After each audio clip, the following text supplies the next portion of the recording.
2018 সাল ঢাকা মিরপুর ডিওএইচএস এর কাছে এক পুরনো 8 তলা বিল্ডিং। বাইরে থেকে দেখলে সাধারণ, কিন্তু ওই বিল্ডিংয়ের 7 তলা ফ্ল্যাট 7C নিয়ে বাসিন্দাদের মধ্যে অদ্ভুত কথা চালু ছিল।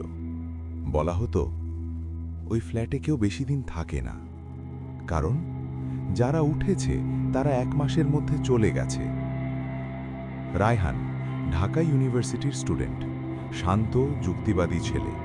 2018 সাল ঢাকা মিরপুর ডিওএইচএস এর কাছে এক পুরনো 8 তলা বিল্ডিং।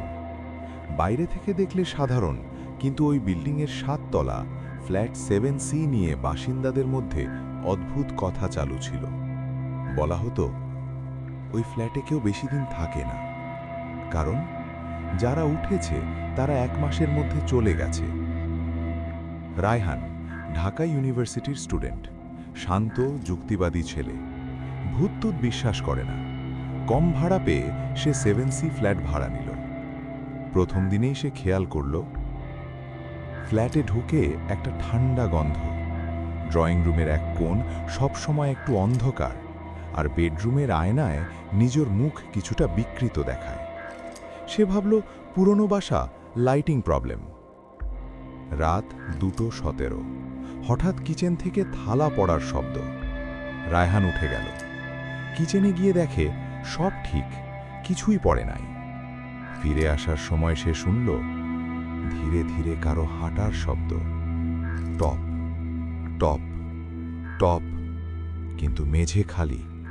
সে হাসল, উপরের ফ্ল্যাট। সে ফোনে ভিডিও করছিল, হঠাৎ ক্যামেরায় পিছনে কারোর ছায়া দেখা গেল।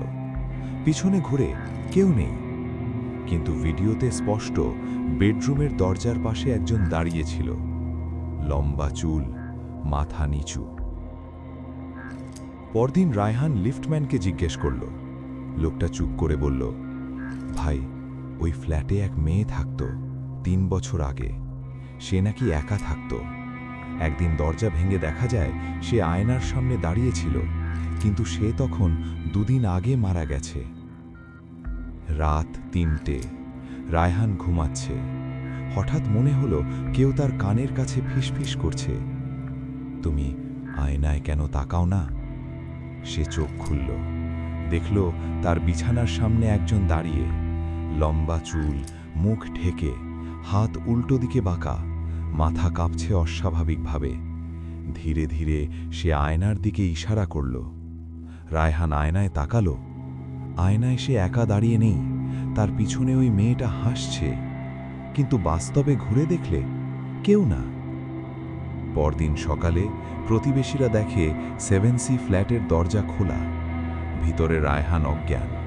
দেয়ালে লেখা, সে আয়নায় থাকে, কিন্তু লেখাটা রায়হানের হাতের লেখা না।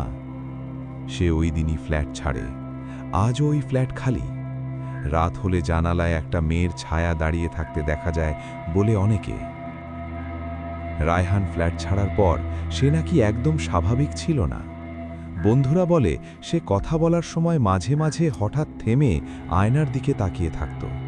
সে একটাই কথা বলতো, ওটা মানুষ না, ওটা জায়গা খুঁজছে। রায়হানের বন্ধু নাইম সাংবাদিকতা করে। সে সিদ্ধান্ত নিল এই ঘটনার সত্য বের করবে।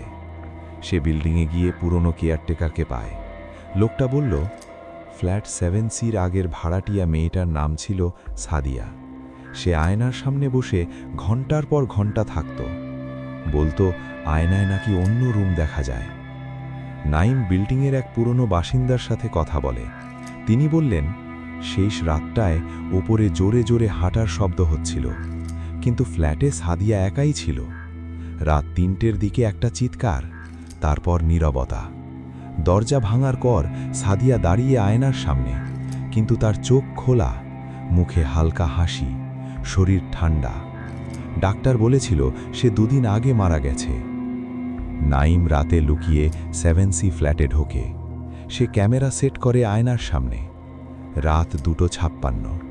ভিডিওতে দেখা যায় ঘর খালি।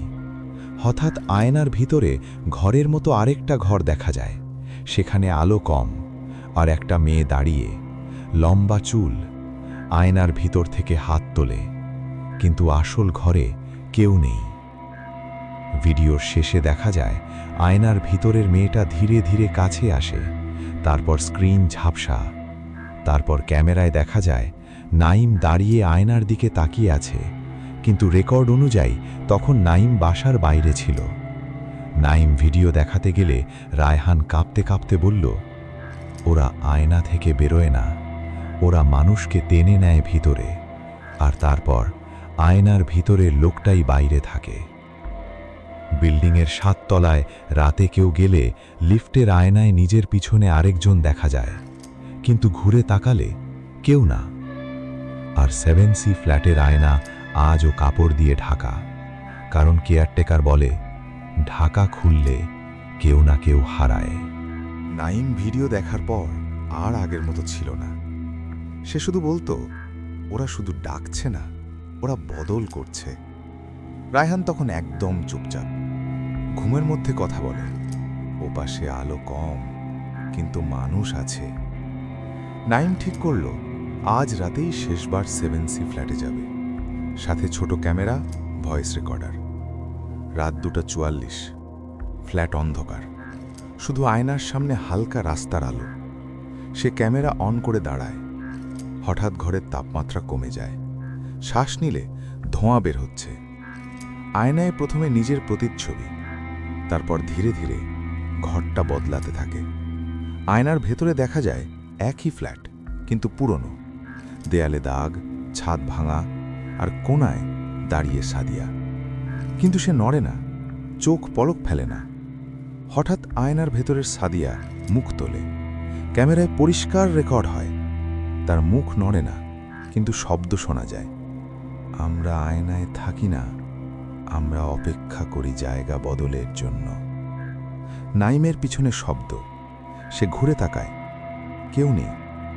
আবার আয়নায় তাকায়, ওপাশে এখন 2 জন, সাদিয়া আর আরেকজন। ওটা নাইম নিজেই। আয়নার নাইম ধীরে ধীরে হাসে, হাত তোলে। তারপর হঠাৎ ঘর অন্ধকার, ক্যামেরা পড়ে যায়। কেয়ারটেকার দরজা খোলা পায়, ভিতরে কেউ নেই। শুধু আয়নার সামনে মেঝেতে পড়েছিল নাইমের ক্যামেরা। ভিডিও শেষ ফ্রেমে দেখা যায় ঘরের মধ্যে নাইম দাঁড়িয়ে স্থির আয়নার সামনে। কিন্তু পুলিশ রিপোর্ট অনুযায়ী নাইম সেই সময় বিল্ডিংয়ের বাইরে সিসিটিভিতে হাঁটছিল। ফ্ল্যাট 7C কেউ উঠলে কয়েকদিনের মধ্যে বদলে যায়। চোখের নিচে কালো দাগ, কথা কম, আর আয়নার সামনে বেশি সময় কাটায়। কারণ আয়না শুধু দেখায় না, ওটা দরজা। আর প্রশ্ন হলো, যাকে তুমি আয়নায় দেখছো, সে কি সত্যি তুমি?